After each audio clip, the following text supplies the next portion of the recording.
del día de hoy.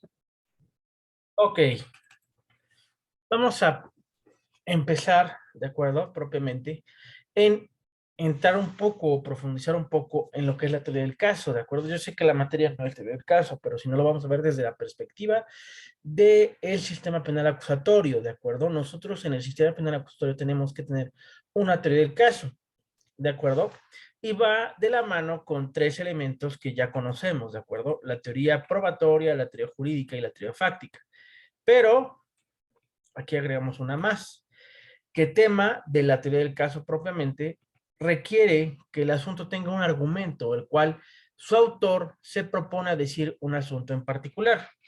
¿De acuerdo? Es un asunto de legítima defensa, en donde una persona defiende la honra de su familia, por ejemplo, ¿no? O sea, como tal, ahí es el tema central y de ahí va a vertir todas toda mi teoría al respecto, ¿de acuerdo?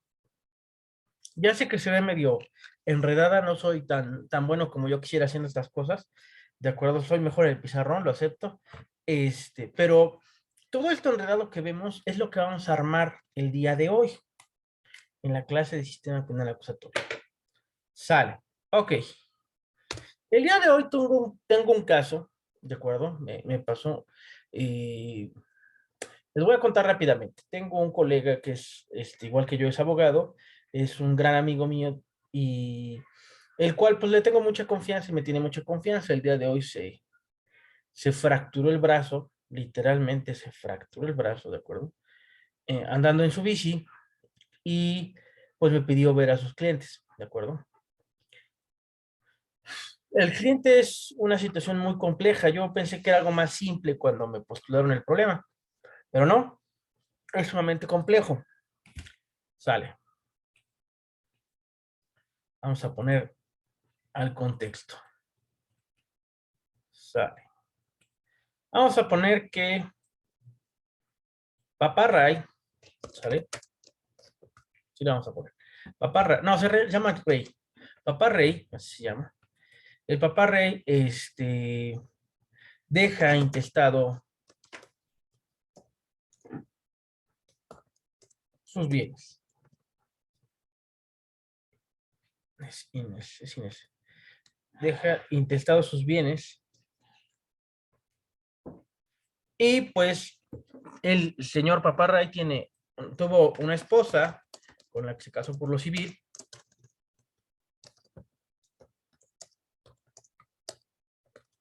y tuvo tres hijos, que se llama Suriel, se llama Valeria y se llama Jared, ¿sale? Yaré, ajá, así se llama. Ok, y tuvo una concubina con la cual tuvo dos hijos, ¿sale? Y tuvo otra concubina que se llama Yuridiana, ¿sale? Concubina. Y con Yuridiana tuvo a su última hija, que tiene creo que 10 o 12 años, no me acuerdo. Tuvo una hija, ¿sale? Todos están registrados, ¿de acuerdo? Todos están registrados. Si se preguntan por qué estoy llevando el caso, es porque la herencia es de 12 millones, ¿sale? Estamos hablando de mucha lana, ¿sale? Ahora, la pregunta más importante, pues, ¿qué dejó este hombre en vida, no? Bueno, vamos a quitar todo esto, vas fuera, fuera, vas para afuera. Ahí, ok. Sale. ¿Qué deja intestado? Pues deja un negocio de 10 millones de pesos. ¿Sale? El negocio es una funeraria. ¿Sale? Funeraria. Ajá. La deja 4 casas y deja 2 terrenos. ¿Sale? Ah, no, el negocio es de 12 millones, ya me acuerdo. 12 millones, está hablando en eso. ¿Sale? Deja todo esto. Ahora, a Suriel, que es uno de los hijos, lo asesora un abogado, cuyo nombre no voy a mencionar, por protección a sus datos personales. Vale, aquí vamos a poner Suriel. Vamos a poner abogado.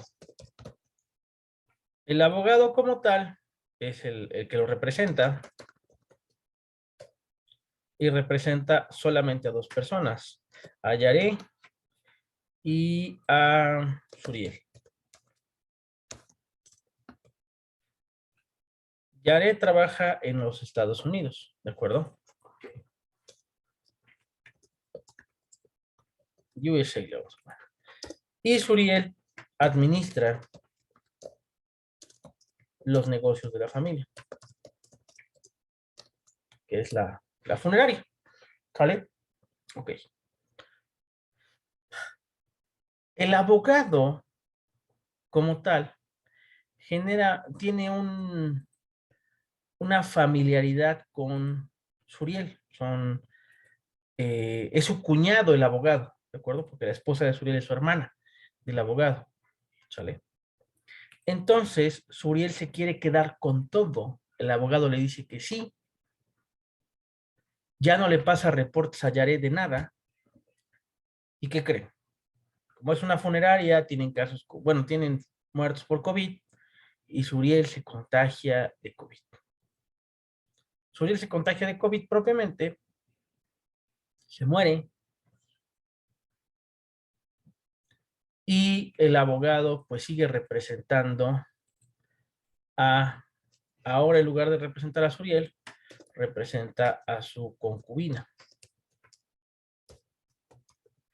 Y se niega a entregar los papeles del intestado e incluso genera una nueva demanda sucesoria sobre los bienes de Suriel. Suriel era el albacea de la propiedad y ahora la concubina de Suriel se quiere quedar con bueno, vamos a ponerle esposa. Y la esposa se llama Jacobe. Jacobe. ¿Sale? La esposa se quiere quedar con los bienes de Suriel y se quiere nombrar albacea de todos los bienes de su suegro, en paz descanse. Ahora yo les pregunto, todo esto es en materia familiar. ¿Qué es lo penal aquí? ¿Dónde está lo penal aquí?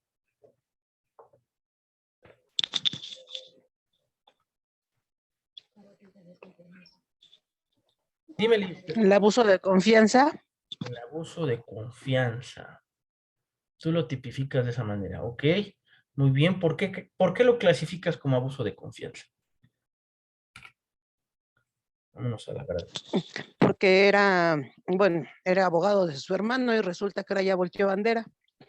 Ya no los está representando a ellos dos, ahora ya está representando a la esposa Bueno, del hermano, ¿no? de hecho el hermano ya se murió, o sea, su defendido ya se Ajá, murió.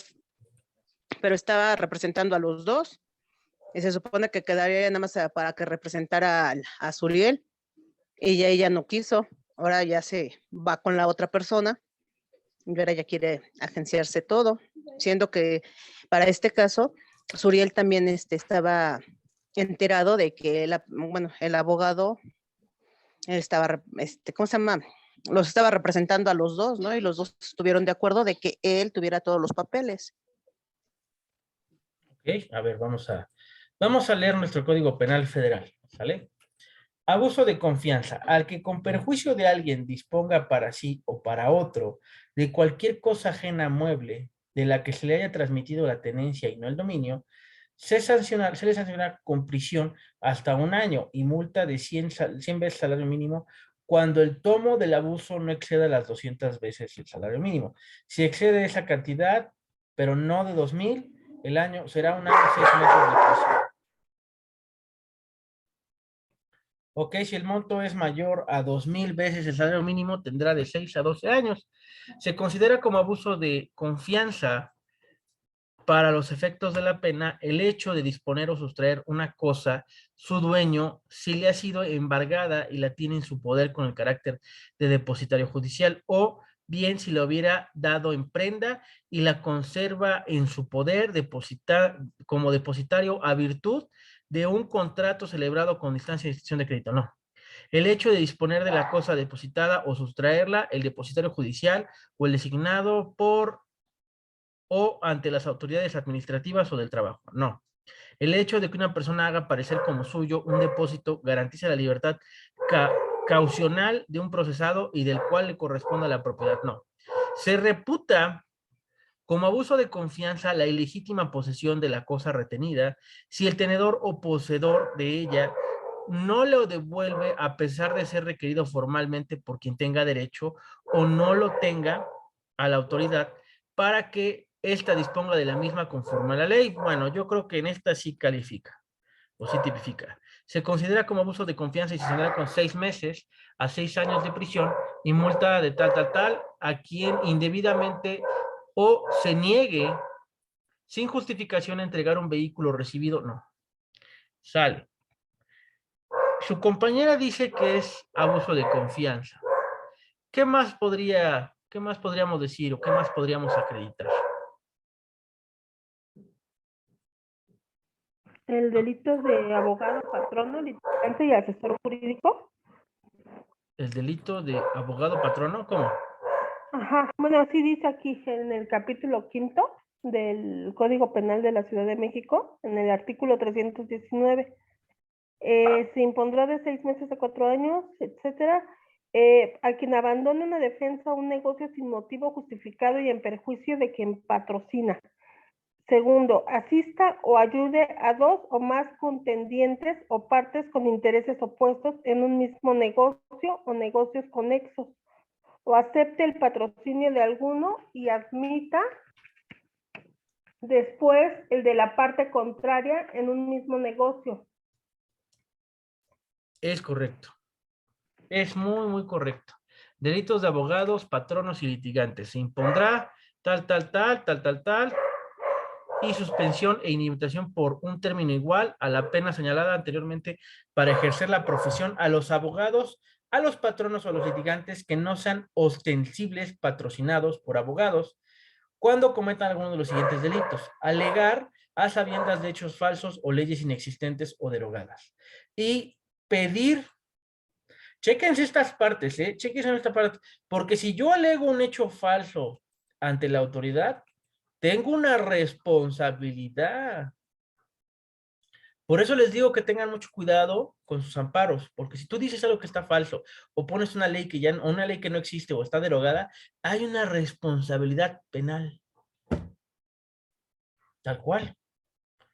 Pedir términos para probar lo que notoriamente no puede probarse o no ha de aprovechar su parte promover los artículos o incidentes que motiven la suspensión del juicio o recursos manifestantes improcedentes o de cualquier otra manera procurar dilaciones que sean notoriamente ilegales. A sabiendas y fundándose en documentos falsos o sin valor o en testigos falsos, ejercita acción u oponga excepciones en contra de otro ante las autoridades judiciales o administrativas. Simule un acto jurídico o un acto o escrito judicial. Altere elementos de prueba y los presente en el juicio con el fin de obtener sentencia, resolución o acto administrativo contrario a la ley. Si tú, vamos a imaginar que yo, por ejemplo, les voy a decir un ejemplo. Yo conozco un notario que trabajó hace muchos años en una notaría. Tiene los sellos notariales de esa época, tiene el papel mecanógrafo de esa época, tiene ¿cómo se llama? ¿Se acuerdan que publiqué una máquina de escribir? Y les dije, así se escriben antes las demandas. ¿Sí se acuerdan o no? Bueno, pues esa máquina de escribir es de esa época, ¿sale? De la época de las notarias. Por eso es así de grande. Y no se podían ni mover, pesaban casi como 40 kilos la pinche máquina. Bueno, tiene todo eso. Él muy fácilmente podría escribir, y en esa época no se llevaba el control de los sellos notariales en libros, no se llevaba, ¿de acuerdo? Te lo sellaba el notario y ya estaba notariado, ya tenía fe pública, no se llevaba control en libros, nada. Entonces, si yo quisiera sacar el testamento, lo podría hacer con la mano a la cintura. Tendría que conseguir a un falsificador profesional que pudiera imitar la firma. Para un falsificador profesional, no crean que es alguien que puede igualar firmas. No. Es alguien que estudió grafología, grafoscopía y documentoscopía. O sea, un fregón, ¿sale? Entonces, simule como tal que se celebró el acto jurídico, que es el testamento, porque el testamento es un acto jurídico, ¿sale? La responsabilidad, ahí lo dice, recae sobre de mí. Por eso es importante. Mami, mira a tu hijo.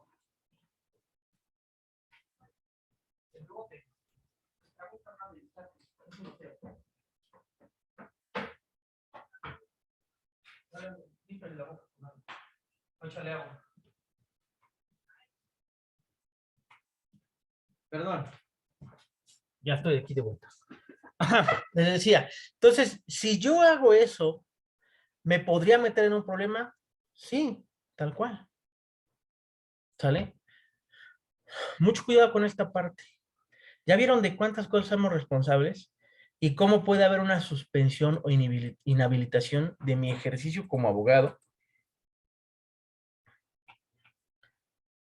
Además de las penas mencionadas, se podrá imponer de 3 meses a 3 años de prisión por patrocinar o ayudar a diversos contendientes o partes con intereses opuestos en un mismo negocio o en negocios conexos o cuando se acepta el patrocinio de alguno y se admite después el de la parte contraria por abandonar la defensa de un cliente o negocio sin motivo justificado y causando daño. Y al defensor de un reo, sea particular o de oficio, que solo se concrete a aceptar el cargo y a solicitar la libertad caucional que menciona la fracción primera del artículo 20 de la Constitución, sin promover más pruebas ni dirigir en su defensa. O sea, no cualquiera puede ostentarse como abogado defensor, ¿sabe? Tal cual. Los defensores de oficio que sin fundamento no promuevan las pruebas conducentes en defensa de los reos que les designen serán destituidos de su empleo. Para efecto, los jueces comunicarán al jefe de defensores las faltas respectivas. Tal cual. Ahora, esta es nuestra responsabilidad como abogados. El secreto profesional es otra parte, ¿de acuerdo? Entonces, también es una responsabilidad y esa viene en el Código Civil, ¿sale? Entonces, como tal, es muy importante que nosotros como abogados, ¿de acuerdo?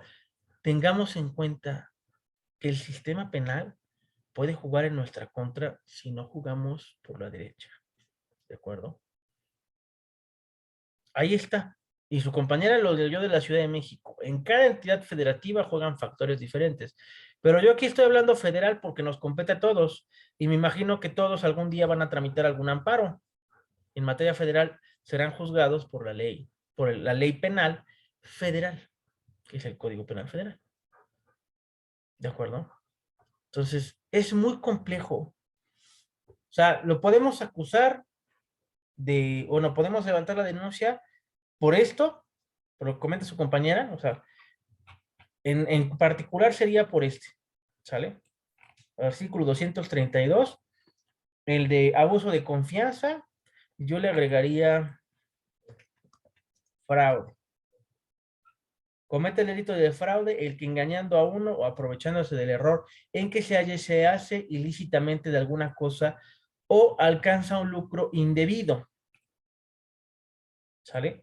Entonces, en este caso, es un fraude con 2 personas. Si podemos probar una tercera persona en el acto, ¿qué estaríamos probando? los escucho. Si hubiera alguien más metido ahí.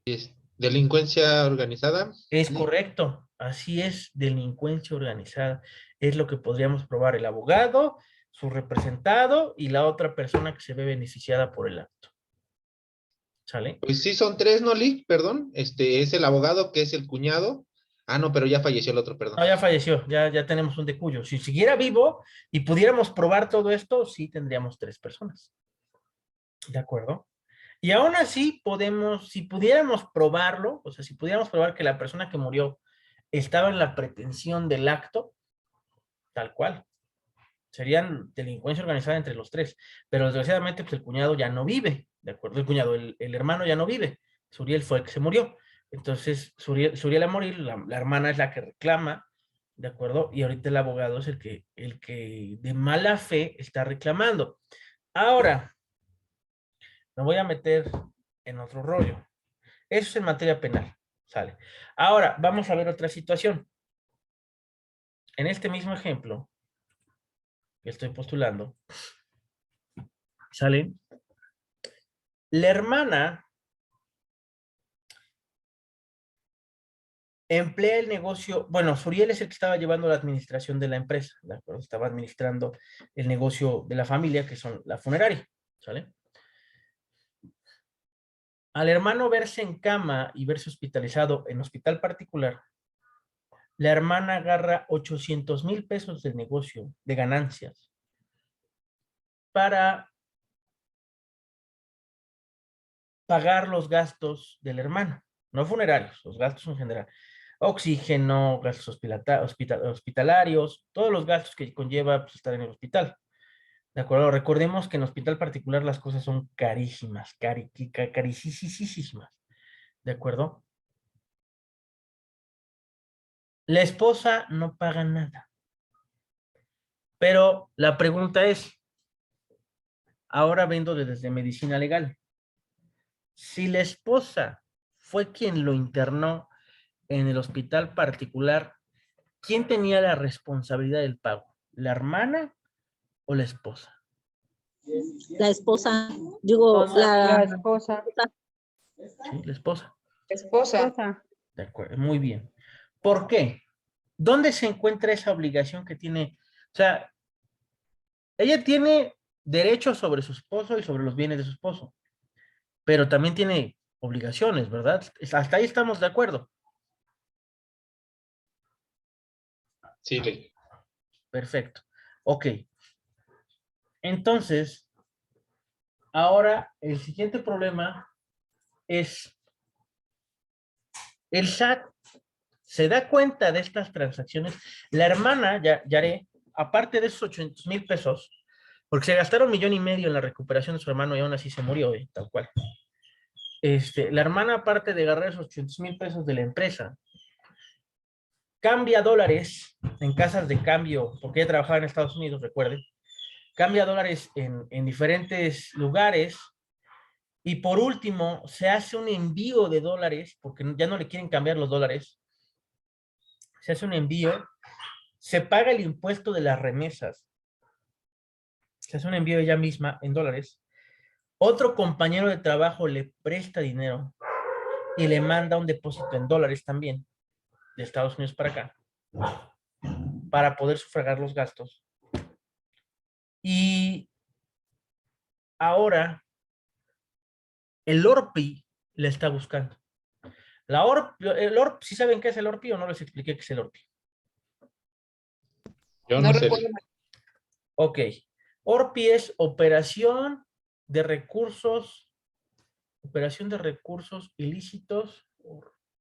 No, operación. Ay, se me fue el nombre. ORPI.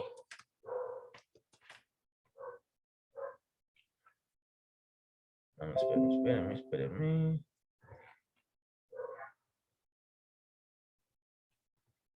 Fiscalía. Unidad de investigación de operación especializada,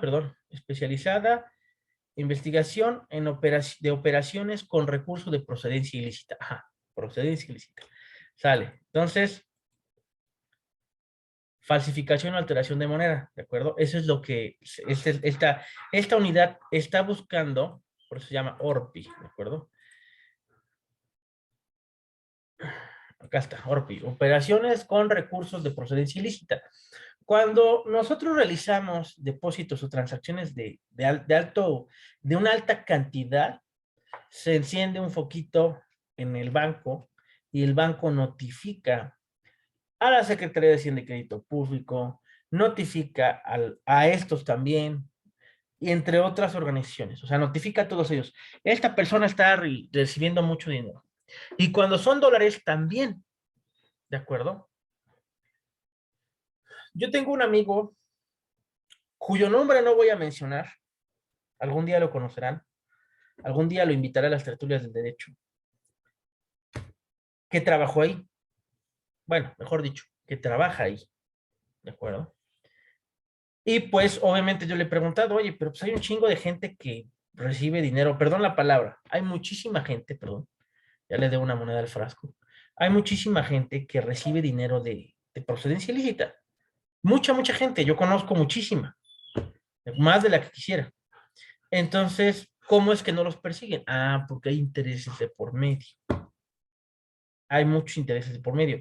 Desgraciadamente, esta fiscalía aquí en Puebla, aquí, no puedo decir otras entidades, pero aquí en Puebla tiene fines políticos. Solamente investigan a los que están en contra de cierta manera de pensar, ¿de acuerdo? Y reciben recursos de manera ilícita. No crean que se ponen a investigar a cualquiera. Entonces, yo le pregunto a mi colega que está en Orpi, que si están investigando a esta chica, y me dice que sí. ¿Sale? ¿Por qué? Porque como tal, pues, tiene dinero que no puede probar que tiene. Bueno, que de dónde lo obtuvo, ¿de acuerdo? Es como, vamos a imaginar que, por ejemplo, mi papá vive en Brasil, ¿sale? Mi papá vive en Brasil, vamos a imaginar que él me manda, no sé, 1 millón de pesos, depósito. Yo lo recibo, ahí me aparece el 1 millón de pesos. Lo primero que se van a preguntar es por qué me lo mandó, ¿no? O por qué esa cantidad. ¿De dónde viene ese dinero? Si viene de recursos lícitos y cómo viene. O sea, a pesar de los impuestos o las remesas que paga por ingresar al país, ese dinero, a pesar de todo eso, el gobierno se pregunta de dónde viene, ¿de acuerdo? ¿Qué tal si mi papá es allá en Brasil, es narco y pues me está mandando el dinero a mí para que yo lo lave? Yo haga lavado de dinero, ¿no? Por ejemplo. O sea, y eso pues no lo van a saber a menos que se pongan a investigar, ¿sale? Entonces, hay que tener mucho cuidado con el dinero, ¿de acuerdo? Mucho cuidado. Hay que tener una buena organización. Ese es el problema que tiene esta chica ahorita, que no tuvo una buena organización por los tiempos, porque, pues, estaba más preocupada, la verdad, por la vida de su hermano, ¿no? Y cualquiera, ¿no? Yo creo que los que tienen hermanos lo entienden. Yo no tengo, no lo puedo como que terminar de comprender, pero pues ella así lo sintió en su momento y quiso ayudar, ¿no? Quiso poner de su parte. Entonces, ahora está enfrentando un proceso penal y puede hacer enfrentar a otra persona a un proceso penal. Mi trabajo es probar que ese dinero, cómo llegó a sus manos. ¿De acuerdo? ¿Cómo vamos a probar eso? Bueno, primero que todo, si un amigo le prestó de palabra el dinero, ¿qué sería lo primero que tendría que hacer yo, como su abogado? Solicitarle para que pueda probar de dónde vino ese dinero.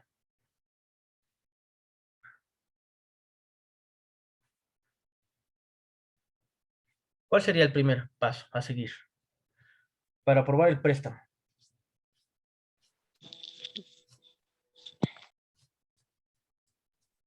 Su registro del SAT. Ya está registrado en el SAT, pero el problema es Ver, que... Dime. ver en qué trabaja. Trabajar. Bueno, ver en qué trabajaba y si tenía ahorros. Lo primero que tendríamos que celebrar es un contrato de préstamo, ¿de acuerdo? Un contrato de préstamo va a ser lo que va a probar que efectivamente ella recibió dinero por un préstamo, ¿sale? Del dinero que ella misma se mandó. tiene que probar en lo que trabajaba antes. Ella trabajaba en una empresa de mensajería en Estados Unidos y México, que le dejaba un muy buen ingreso, le pagaban en dólares. Entonces, tenemos que conseguir el contrato. Ella me dice que no trabajaba con contrato, que estaba así nada más de palabra. Entonces, habría que, ella me dice, me llevo muy bien con la dueña de la empresa y digo, bueno, lo primero que hay que conseguir es un contrato y tus nóminas, ¿de acuerdo? Que muestre tus nóminas y que muestre tu contrato para que yo pueda probar que ese dinero vino de tu trabajo. Segundo, el dinero que vino del préstamo, pues hay que probar que efectivamente se los prestaron. ¿Cómo se va a hacer? Como celebrando un contrato de préstamo, por ejemplo. ¿De acuerdo? Entonces, si se dan cuenta de las cosas que tenemos que llegar a probar en el sistema penal acusatorio a las autoridades que investigan como tal a los clientes. Cómo un asunto testamentario se convirtió en una masacre prácticamente.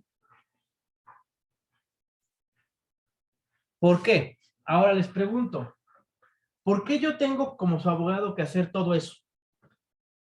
O sea, verlo desde la perspectiva penal, obviamente también desde la perspectiva intestamentaria, ¿de acuerdo? Tengo que verla desde esa, bueno, familiar, más que nada, derecho familiar. ¿Por qué tengo que verlo desde esa perspectiva? ¿Por qué mi teoría del caso tiene que estar eso también? Para saber cómo argumentar bueno, cómo defenderte y por dónde entrar, ¿no, Lee? Para que sea constitucional. Bueno, esa es una parte, pero yo creo que la parte más importante que a lo mejor estás olvidando, Andrés, es que la contraparte va a tratar de atacarme por ahí. ¿Sale? Y si yo no estoy preparado a que la contraparte me pueda atacar de esa forma, porque ellos se van a defender en el momento en el que yo me nombre como abogado y diga que, porque ellos están manejando en el juicio sucesorio, están manejando todos los haberes, ¿de acuerdo? Todos los haberes de la persona que murió. Sus terrenos, sus casas, sus coches, el negocio, ¿de acuerdo? Pero ¿qué no están manejando?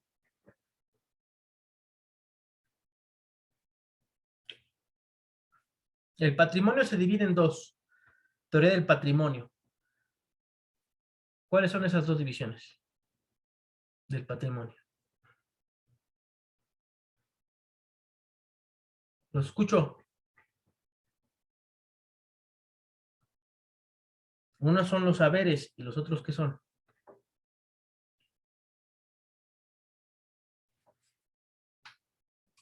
¿Me entienden? Deberes. ¿Cómo? Deberes, obligaciones, deberes Excelente. u obligaciones. Muy bien, muy bien. Son deberes, ¿de acuerdo? Son haberes y deberes. Si yo en un testamento, o en un testamento, en un juicio sucesorio intestamentario, solo manejo haberes y no manejo los deberes, pues en realidad cuando la persona muere, hereda deudas y hereda patrimonio. ¿Por qué hereda deudas? Porque hay una empresa constituida. Y la empresa es la que debe, no el que se murió. ¿De acuerdo? Y la empresa tiene que pagar sus deudas. Le va a deber, a lo mejor deben los carros deben tenencia, a lo mejor deben, ¿cómo se llama? Todos los inmuebles deben, ¿cómo se llama esto? El predial, ¿no? Deben agua, deben luz. Todas esas deudas como tal, pues también son parte del testamento, también son parte de sucesión. Es el problema que los abogados modernos no entienden. Que la gente es, vénganos tu reino, dame. Pero nunca es, yo también tengo que cumplir con mi obligación. No. Pero en un testamento tienen que existir las dos partes. En el testamento que tengo que leer, que son 150 hojas, no testamento, el juicio sucesorio, perdón, el juicio sucesorio que tengo que leer, son 150 hojas, es lo que voy a leer. Es mi lectura ligera para esta noche, ¿de acuerdo? Tengo que chutármela. Obviamente mucho de ahí es paja, como le decimos, o sea, se ve más grande de lo que realmente es, ¿sabe? Porque muchos son anexos probatorios. ¿sale? Recibos de luz, recibos de, ¿cómo se llama? De muchas cosas. Entonces, como tal, yo tengo que probar que mi cliente no tuvo el dinero de forma ilícita y segundo, que ella pagó muchas cosas con la empresa para cubrir los gastos del hermano. También tengo que acusar al otro abogado de esa práctica.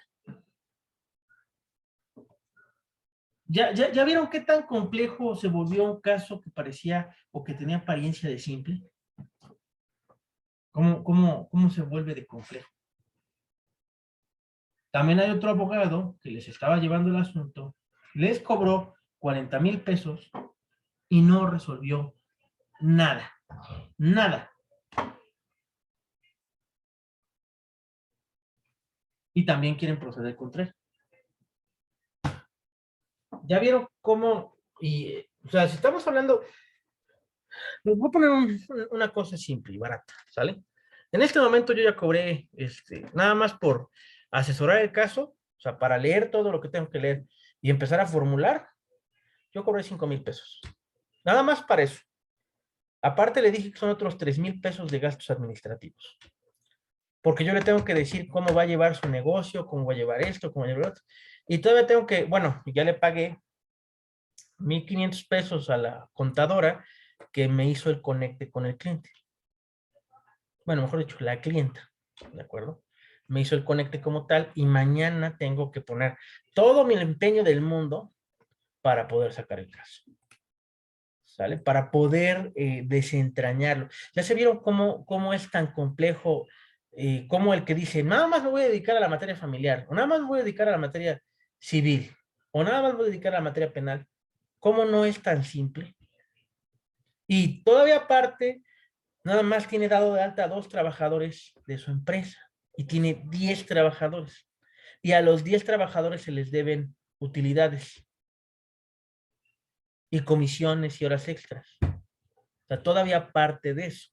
Regresamos con el mismo enlace para esta aburridísima clase. Regresamos.